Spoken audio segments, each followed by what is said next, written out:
તમારું લૌકિક છે પાણી, જલ, વોટર.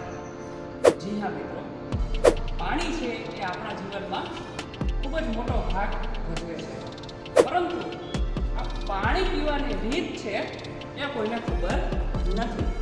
તો હંમેશા જ્યારે આપણે પાણી પીએ તો બેસીને પાણી પીવું.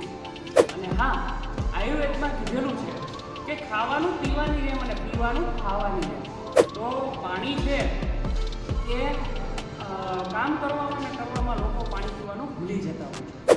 તો મહેરબાની કરીને બને એટલું થોડું વધારે પાણી પીવું, અને સાથે સાથે એ પાણી છે હંમેશા બેસીને નિરાતે અને ધીમે ધીમે પીવું. ધન્યવાદ.